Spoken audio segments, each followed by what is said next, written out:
Oh man. Yeah. Yo. Heat it up. Warm it up. Warm it up. Hey.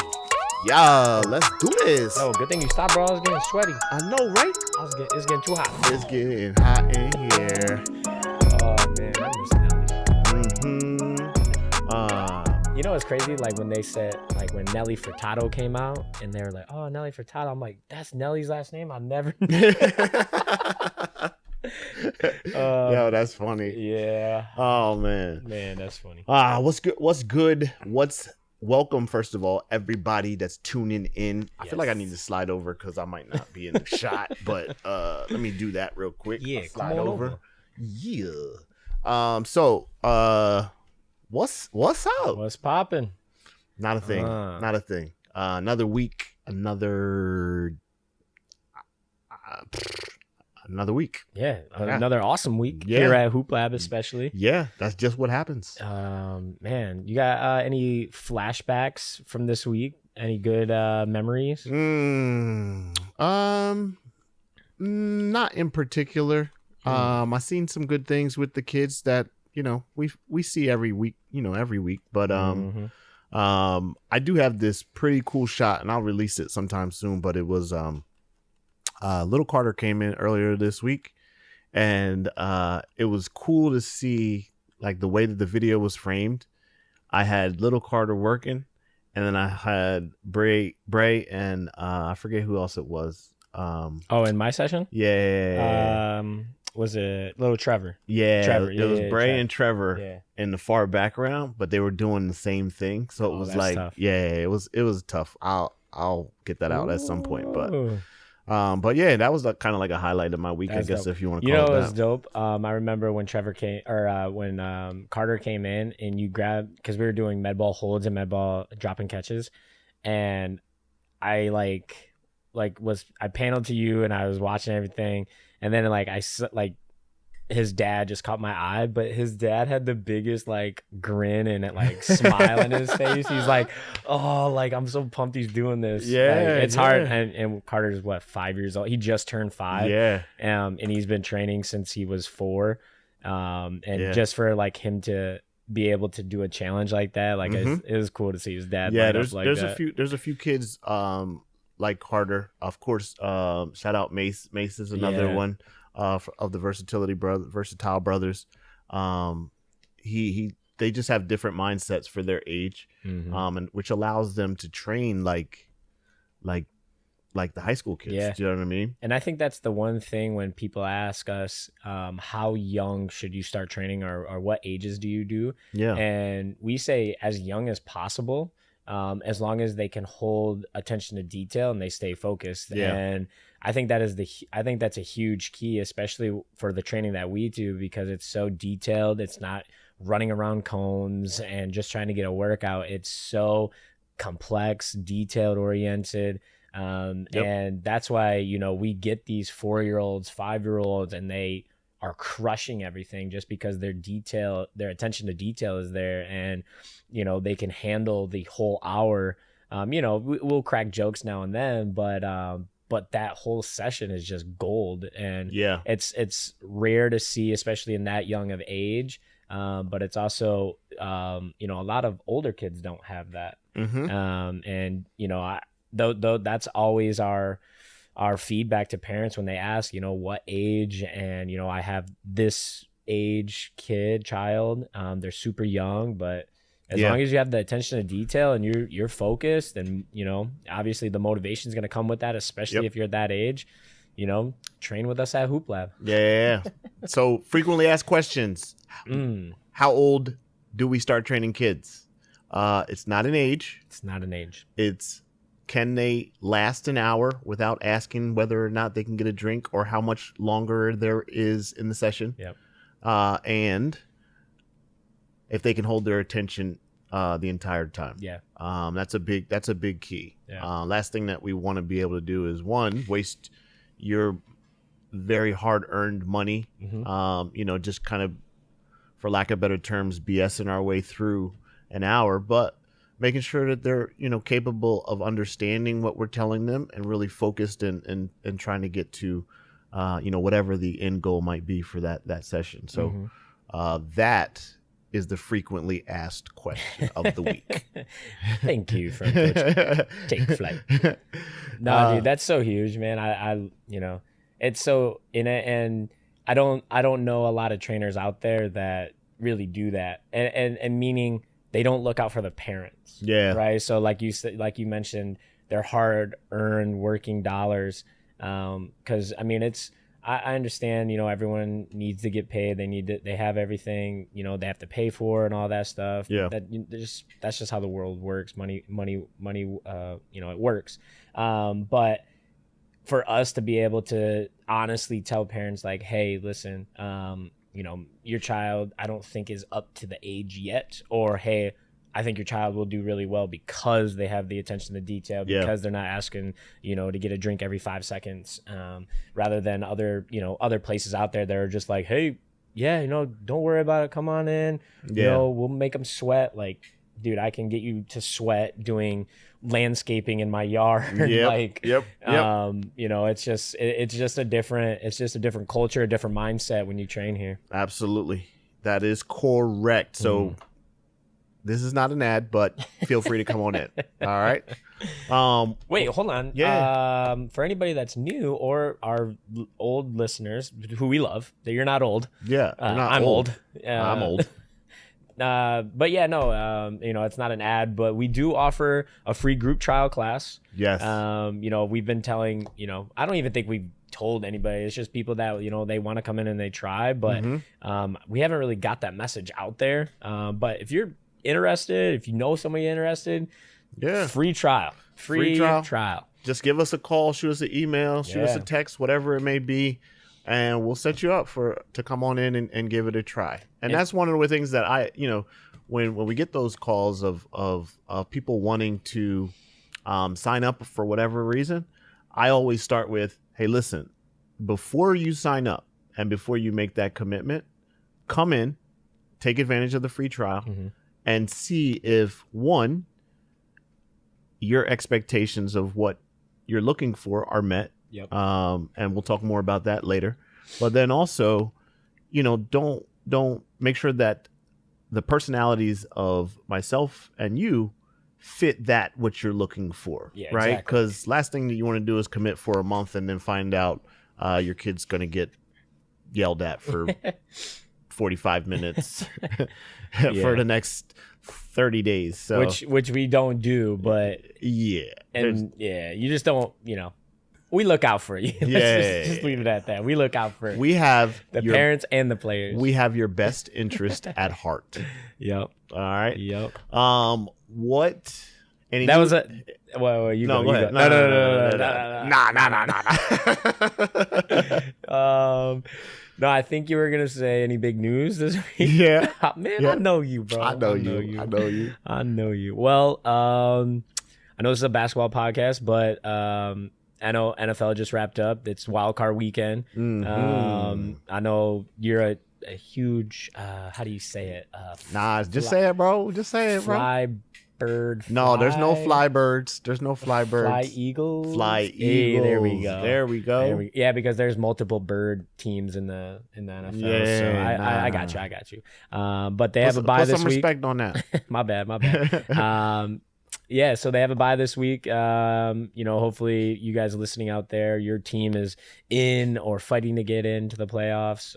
But I know I'll be watching some games before training on Sunday. Yep. I like the playoff atmosphere because your season's on the line. Yep. But what are the Eagles? Who do they have to watch? They have the winner of the Cowboys and the Bucks, I believe. Whoa. Yeah. Nice. So that's gonna be a good game. Yep. There's a lot riding on that game. I know if the Cowboys lose, they said McCarthy might be fired. That's the Cowboys head coach. And then if the Bucks lose, Tom Brady's probably out. I mean, I don't know. We'll see. Oh, we got a lot going. Either way, somebody's going to lose a job. Yeah. Yep. And then going back to, staying in the football, we talked about it last week with my guy Hamlin. Yeah. He's out. of the hospital. Yeah. Well, I think I think he transferred out of Cincinnati back to Buffalo. But I think he just didn't he just get released? Maybe today? Did he today? I thought it might be some new news that I didn't new hear news. Yet. Breaking news. Yeah, maybe I just read it wrong. Yeah, but or maybe we won't have breaking news. Yeah, I don't know. Just false news. Yeah. But no, he's active on social media. He's he's doing much better. Doing much better. So that's good to hear. That's absolutely glad to see. And then to cap it all off, man, you want to talk about a story like the first play of the Buffalo game, man. They run all the way back. Like kickoff. Yeah, they run it back for a TD. It was like a 96-yard. Yeah, that was dope, bro. You can't script that any better. Oh man, I hope they come out with like a doc. Yeah, I know you're an Eagles fan, but that'd be dope if they win the Super Bowl. It would. I like that. That's a good story. I like good stories, man. Yeah, what can I like it. What about you? Any big news? Nah, that was probably the biggest of the news for me. Yeah. Yeah, that's it. Dope. Yeah. All right. So let's jump in here, man. Let's start dishing dimes. No pun intended. Actually, a lot of pun intended. Yep. Dimes are gonna get dished. What was the State Farm commercial with?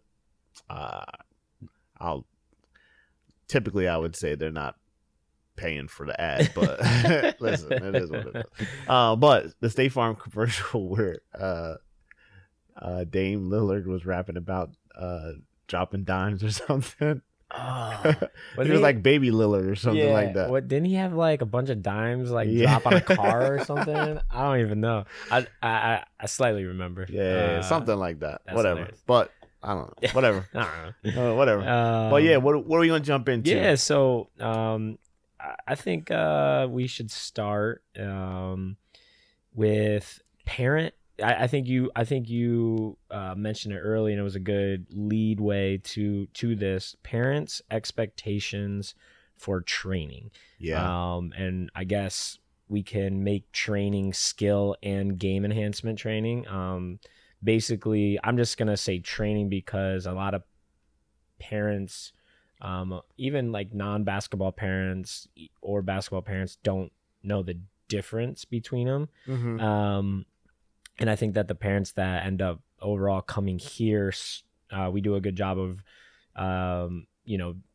breaking it down to them in a very fine way that they can understand the difference. Mm-hmm. But I like, maybe we could start there. Parents' expectations for training. Yeah. So you want to break down what they might expect or go into expecting for the training, but what they really want? So how I was kind of thinking of it is, let's think about what the parents want and then versus what they actually need, coming from us. So let's do it. Let's break it down. We'll do 5 and we'll give you a bonus after. Yeah. So give me number 1. What do you think? So I would say one of the first things that we always get is parents looking for good workouts. In parentheses. In parentheses. And I think the definition of those workouts can change, from parent to parent. And I think a lot of them would agree that sometimes a good workout means that their kid comes out with a lot of sweat. Yeah. That means that they worked really hard and there's value in that sweat. And I think that we would beg to differ. Absolutely. And we definitely changed the culture and the mindset, especially, having all the players come into our facility. And that's, I don't know. Well, I do know parents that just come in and they're like, it's another basketball training. What I've seen it all. What else do you guys have to offer? Why are you guys different? Type thing. But they don't ask those questions and they just come in and it's just like, all right, I'll drop it off. Maybe I'll stay, just to make sure you guys are, meaning myself and you are good people and not yellers. And their children are safe. Yeah. But I think, those parents that stay, they actually get blindsided by our teaching ways, our methods, our video breakdown, our analysis of the individual player. And what would you say that they come in wanting, a good workout, a sweat, but what do they actually need? I think there's some education that they need. So when you think about coming into a training session, specifically here, not every kid is going to leave here with some kind of sweat, because a lot of times there's so much detail involved that it's really fine-tuned in learning and the education of this is what you should be doing, this is why you should be doing it, and all of the things that come along with that. So I would say the biggest thing that they want in a training session should be an education. Yes. Right? So it's not just a good workout, but there's some education, there's some learning involved from the player standpoint and even the parent standpoint if they stick around to watch. But that education part is what they really need. Yeah, and that would even transfer over from the training, meaning education on not playing on so many teams, how to kind of break down your summer, or even like your in-season, winter basketball season, not playing on so many teams, not being on going to so many different practices, because you start to limit all the individual time. But I think the coolest part is, and I saw it yesterday in our session, is when parents are actually learning, they stay in and they learn themselves, and they break out their phones and they actually start filming either you or I teaching, and then they film their kid, their grandson, their granddaughter doing the actual method that we're doing, or the drill that we're doing. And that's the coolest part, because not only are we teaching the players, we're teaching the parents as well. And which is good, because then you kind of have somebody that can kind of like reinforce the message that you're sending, whatever that correct, whatever that detail or session is about. Then you have somebody that can kind of reinforce it, and kind of once they're educated about it, then they can start to positively enforce some of the things that we're doing. Notice I said positively enforce some of the things that we're doing. That would be like in like a Word document, it'd be bolded, underlined, and boxed, circled, italicized. all of the above. Yeah, no, that's huge. So that's good. Number one, I like that. What do you got for number 2? So I think number 2, parents expect, basically scripted movements, meaning they want kind of like the big things, meaning a crossover. They want to go through their legs. Ultimately, they want to obviously score. They need to learn how to shoot. So if they're expected to drop their kid off and just to have those things be done, I think they're overlooking the actual key component of what they actually need from the scripted movements. And I think that could be more of the instinct, developing instinct movements, developing going back to number 1, actually learning proper movements, proper way to control your body, move your body, control your feet, your hands, your shoulders, your hips, and just trying to overall be instinctive. Because every moment is going to be different, but there's also, moments that we train for, that they can also, instinctively, do certain things, or just basically improvise within our method. No, I like the way, I think it was Micah that kind of broke it down in a really relatable way when he talked about almost like building a cloud of information. If you kind of look at it from a technology perspective, everything that we do here in terms of the skills and things, the details that we provide. Now the players are starting to build their own database of, hand movements and body movements and footwork. And at any given time, they could send this signal to their brain versus, about, this is happening. What does my body need to do? Or what can my body do? And then there's so many different ways that they can react or instinctively, do these things that they're just pulling the information, which would seem out of thin air, but it's things that they've learned throughout the process. So I think that's the biggest thing about it. It's not a scripted movement. And by that, we mean, hey, first I want you to go down and I want you to hit this crossover, and then I want you to pound the ball, and then I want you to get up in a jump shot. Do you know what I mean? A 1-2 and then a jump shot. No, they're not scripted because basketball isn't played in a scripted way. Correct. There's so many different variables. So when you have, or when you're prepared, I should say, for all the different things that can come at you, you can let your instinct take over. Yeah.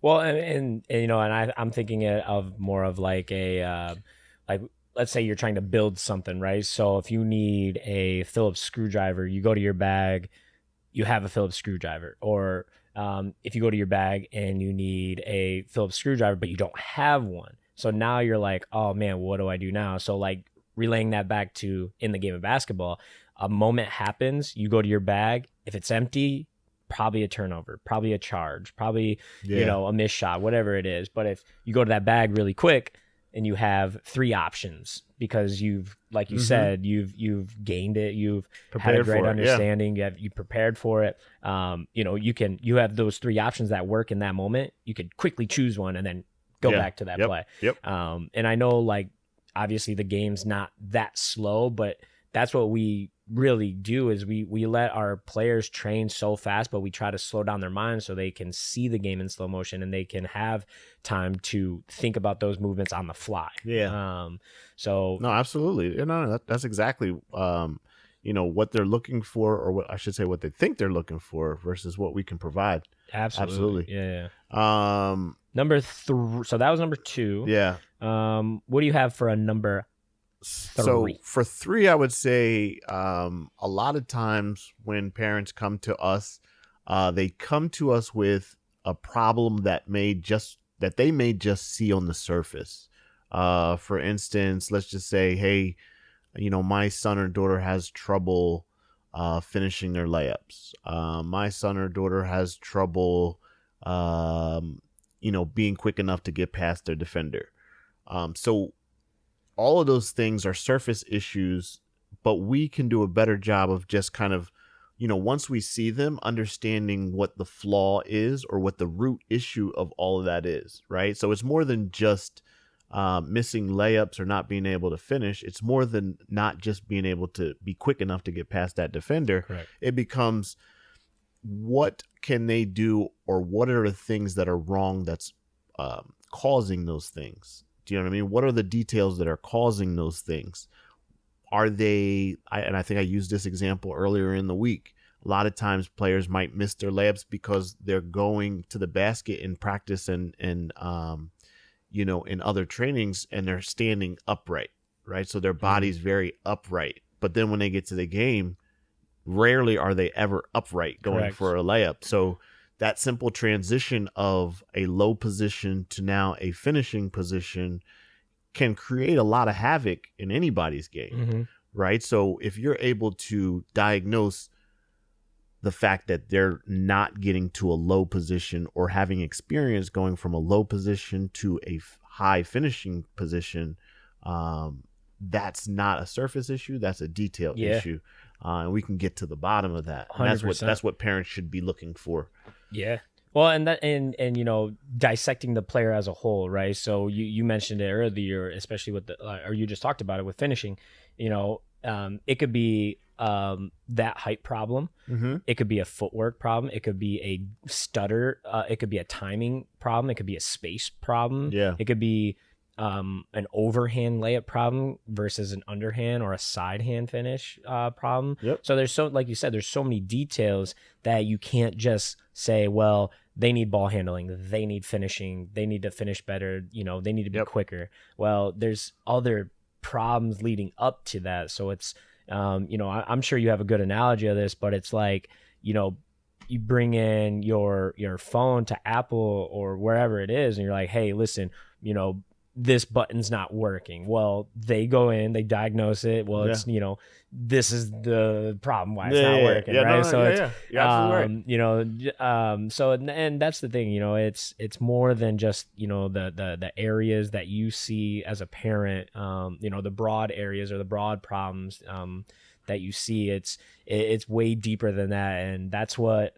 we do a good job of, is just dissecting a player. I love, and you probably love the same thing, is when I love new players coming in, because it's it's not gonna sound, it might sound cocky, but it's so fun, because like I think we can tell by like even in like a minute, we can tell what's wrong with a player. Yep. And not wrong as in like it's just a basketball problem, and usually for me it's always dribble timing, right? So it could be a dribble step timing, but it's more of just like dribbling. So everyone is probably so used to and probably so good to just straight pounds, where your hand just stays on top of the ball and you're just dribbling. But it's so hard to sprint up the floor when you just dribble like that. So that's like my number. Like I just sit back and I'm like, all right, go. And then I just say it, I'm like, I knew it. No, you know what I would I guess kind of equate it to is I would probably say like troubleshooting, right? So when you troubleshoot something, you kind of like go through the process of what is going on or what the problem is on the surface, and then you got to go through all of these different steps to see if is the power on? Is the, this cable connected to this cable, or, all of these different things that could also relate to basketball.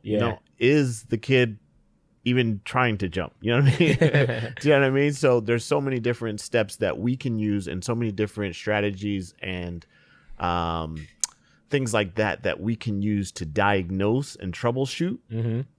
To help get to the surface issue. Yeah, I like that example. Yeah, I tried that. I tried.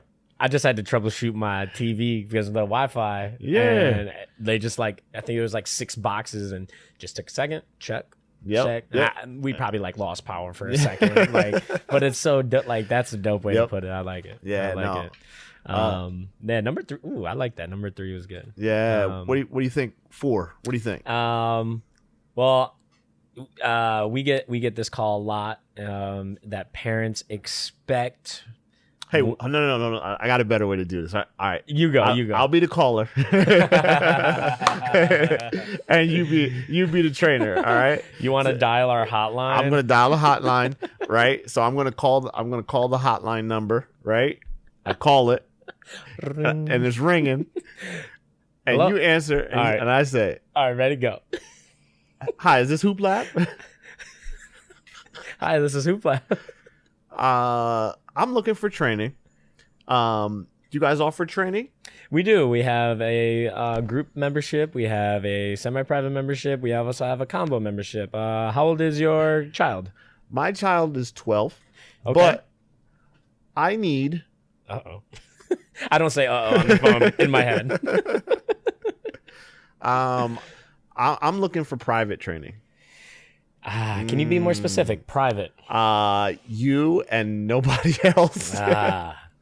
See, I love this question because, well, one, I'll answer yours. We do not offer one-on-one private training. Yeah. Simply because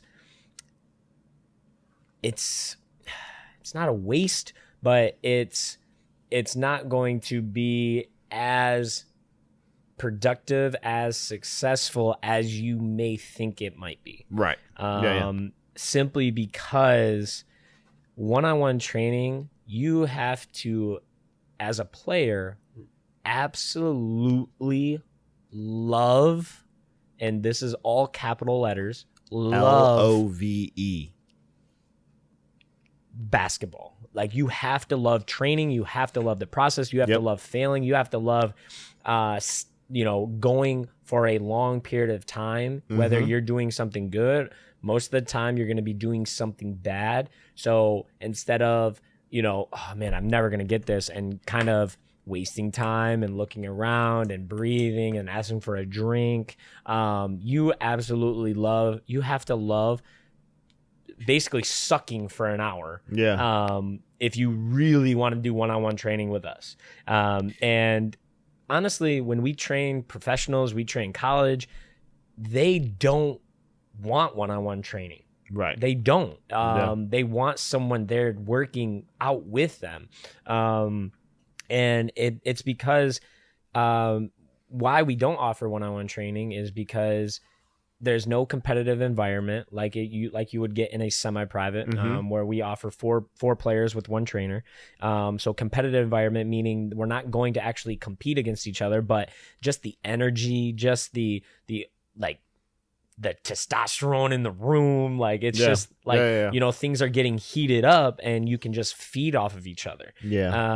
Which goes back to the motivation. It's going to motivate you seeing this monster over here, she's killing this ball handling series, and you're just kind of going through it, or maybe you had a rough day, but you see her doing it, you're like, all right, well, I got to keep up with her, or whatever it is.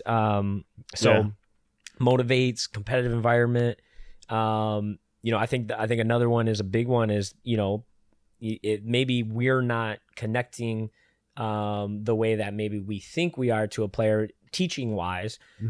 And another player within that group could teach the player not by saying it, but by doing it. By just visual aid, watching another player do something, because especially in today's age, visual aid is so it's so crucial to kids, especially me, parents, adults. I love the visual aid. So I mean, players teaching players. What do you have? No, I think you hit it spot on. It's like, when you get into a one-on-one situation or one-on-one training, you're not fully giving that player the benefits that they could be getting in a group setting.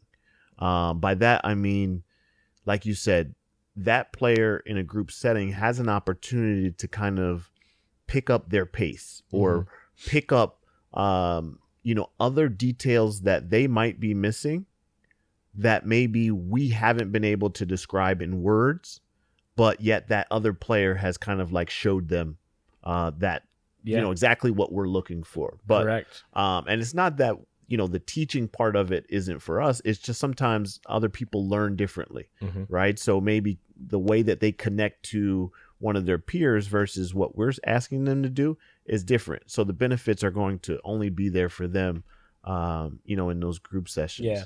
And the good thing about it is, I would say, I think from, just being a parent myself, a lot of times parents shy away from the group stuff because of the way that they've seen it or witnessed it run. Yeah. You know what I mean? So if you go into some of the other group settings that are out there, it's long lines of player waiting, 5 minutes for their turn to get to take one layup.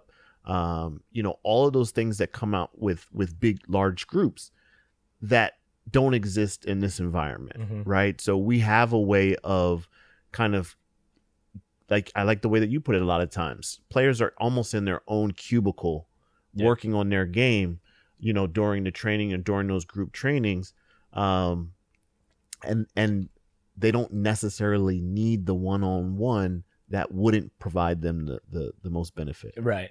Well, and that's the other thing too, right? So imagine, and I'm picturing it myself because I used to, be a total, nut job when it came to training. But I would always try, once I did my rep, like let's say I'm getting floaters to the basket. Once I got my floater, I would always grab my rebound, sprint back to the line. right? Yeah. So a lot of times once I sprint back to the line, I'm like out of breath. I'm like now I got to go again. But you want your rep to be 100%. You don't want your break to be 100%. Yeah. And let's say you do your rep because you're in another, you're in you have another player with you training. That break real quick, that other player can go. So now you're actually taking a second so you can catch your breath. Yeah. Make sure your rep is 100%, not your break, and then wait. And you're not even waiting. By the time you get back in the line, because we have 4 players in one group, like once you get back there, you're right up, and you don't even have to sprint. Yep. You're not even wasting any energy. Absolutely. So I think, especially with that one-on-one training, parents expect that out of training, but they really need small group, Yeah. like you just said, cubicle training. There could be, as many players in the gym, but as you're locked into your cubicle and you're focused on yourself, Mm-hmm. You're good. Absolutely. So yeah. Number 5. What do you got for number 5? I would say that a lot of times parents are looking for a trainer, right? I think that their idea of what a trainer is different from what they get when they come in. So a lot of times, and I think I said this in one of the previous episodes, if you're paying for your child to simply train, you're overpaying. Yeah. Right? Because the trainer that you get when you come in is someone who is not only going to teach your kid skills from the game, the details of the game, but also going to give them the details on life. Do you know what I mean? And also kind of give them a different voice and give them a different ear and give them a different shoulder. All of those things that, if you think about the complete player, which has to do with, nutrition and proper recovery and good training and mindset, if you think about that, you're getting all of those things when you come to a trainer that has all of those things in mind. Yeah.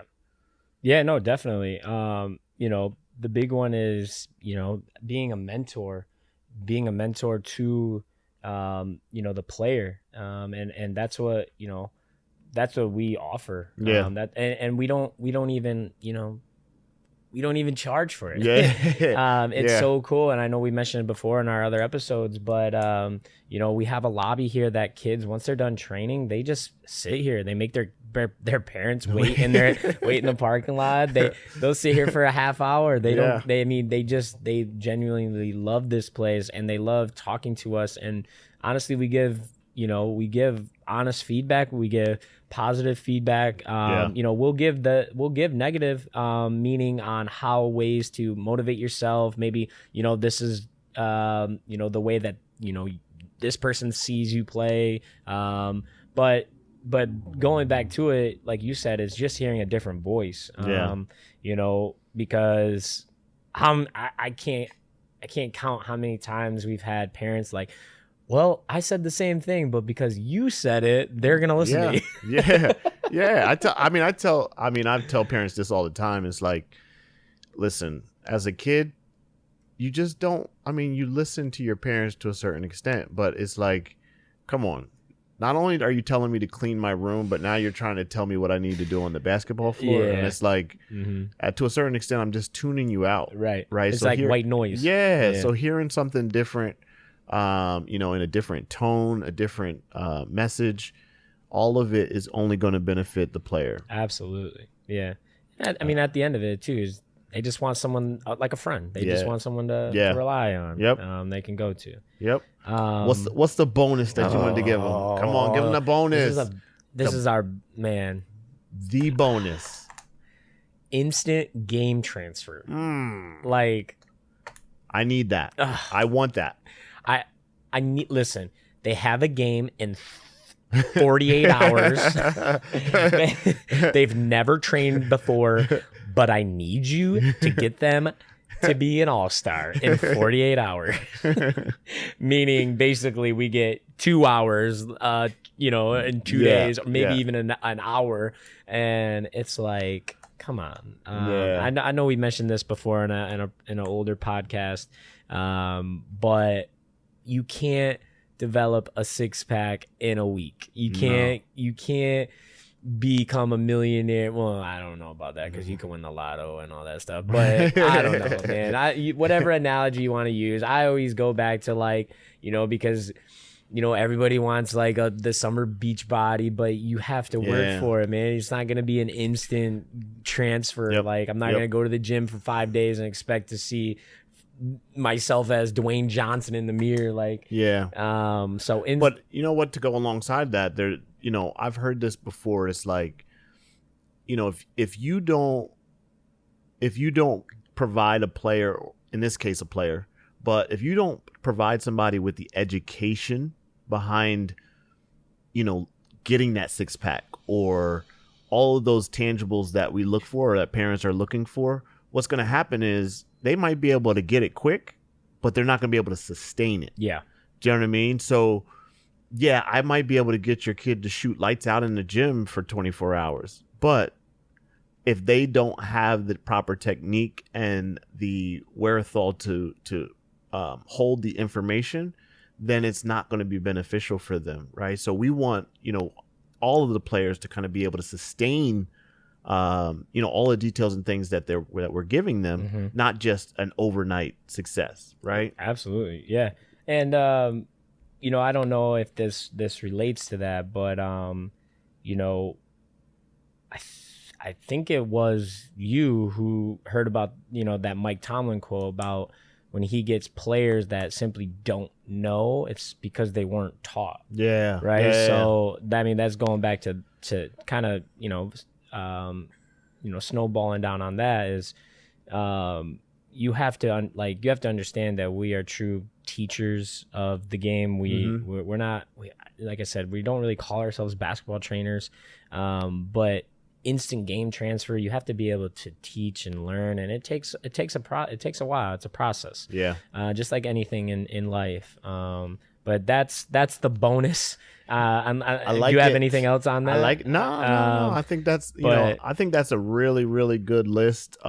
Just all of the things that parents come in and they think that they want one thing, but we can give them something else. You know what I mean? Yeah, absolutely. So yeah, and you know, I think we're batting 1,000. Yeah, I mean, that's a good point, right? And part of the reason that we ask you to come in and try it is because we know that the things that you may want aren't the things that you need. Yeah. And if you and by the time that you come in and you can actually visually see what we're providing you, and giving your child and the education that we have behind it and the techniques, the parents get to see that, okay, well, wait a second, I didn't even know that this was something that I needed. Right. It's so a true basketball classroom setting. Yeah. You know, when you come here, that's Yep. what we pride ourselves on. Yep. Absolutely. So it's a good list. I like it. Stop expecting things, bro. Yeah, don't expect nothing. Just let us do the expecting. And bring in the new kids, because I already what is it, stereotyping? I already know what's gonna be wrong. Yep. No, and that's not a bad thing. And that's not at all. Not at all. Man, but listen, that was a good list. Yeah. I like that hopefully one a lot. that provides a lot of value to you as parents, you as players. And as always, if there's any questions on anything that you might hear or see from us, you know, please don't hesitate to ask us, reach out to us. You know, that's what we're here for, so we can teach you guys and educate you guys and, you know, be the best providers of value that we can. Absolutely. Look at that. We're like Verizon with value. Oh. Yo, where you come up with this? I don't know, bro. It just be coming. No, that was good. But yeah, man. All right. Yeah, what is this? Episode 24? Something like that. That was episode 24. The Mamba episode. Yeah. That's tough. But, yeah, man. Well, I got to get off the mic because I got to train. But hey, I forgot to ask you something. What happened to Peace? Peace. Yeah, what it do?